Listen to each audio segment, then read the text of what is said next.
So we believe getting this table is going to actually move us up to a 1% compliance rate, which to me talks about what the real core of the problem is.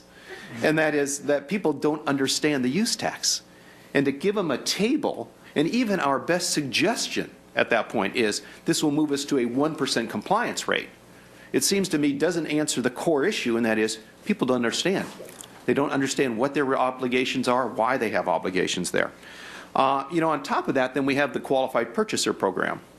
That was put in place. We did a few 100,000 letters last year, just did 200,000 more or something in that regard, for those businesses that, have a $100,000 gross income. And again, we estimated in 2010 that we were going to collect $81 million, and we received $24 million. So again, a lot of, and that was going back 3 years that people could do that.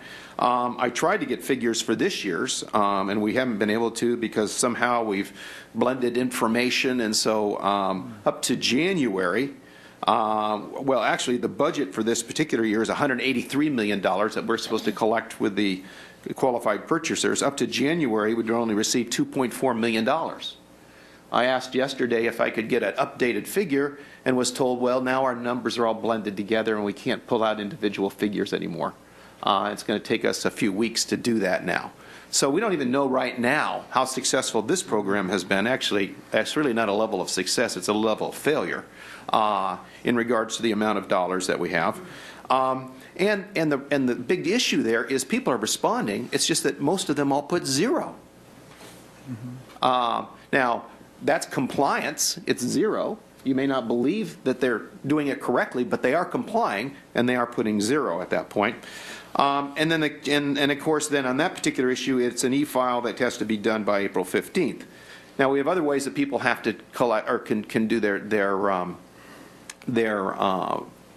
use tax filing, and that's where we really get confusing with people, because they can use certain forms now that have dates of January 31st due dates. And in fact, we have an instruction that we had that said it was due on June 31st in one place, and another place in that same material said April 15th.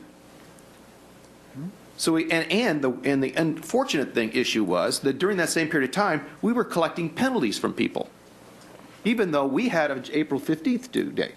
Even though people who filed on March 1st could have filed on April 15th, we sent them a penalty. We created a penalty for them if they did it on March 1st. Many of which we're relieving. What's that? Many of which we're relieving. Well, I've asked for them all to be relieved. Yeah.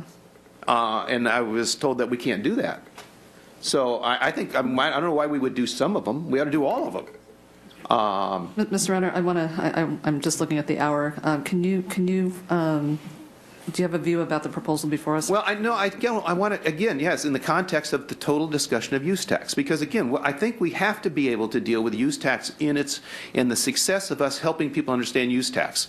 And my opinion is that having a table, even our estimates at the success of putting a table in, is a 1% compliance rate. So my point would be the table clearly isn't done correctly, or it doesn't help us with compliance. And in conclusion, I think what our goal should be is this board needs to figure out a way to adequately educate people on their use tax requirements and the law. And I think the challenge that we have with use tax, and again, if there's been lots of articles written about use tax and the issues and who should pay it. And I'll tell you, one of the most fascinating issues for me is when you see one of those articles, is read the comments after the articles. Read the comments that the readers are saying. Because, see, here's our problem. Our problem is people don't even think they owe it. Because they have this philosophy that says, they have a thing that says, oh, the Internet's tax-free.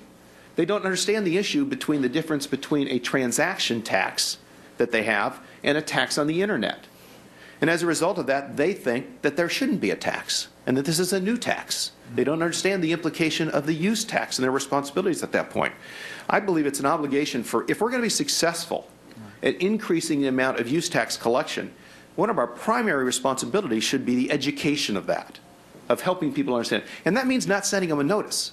Believe me, education by sending people who earn gross $100,000 and say you now owe a use tax is an education. But you still don't know why. So I'm concerned that what we're doing is doing these piecemeal approaches that are going to get us very little real money in the door, that we've missed by far the targets that we've even set for these. And so those are my concerns.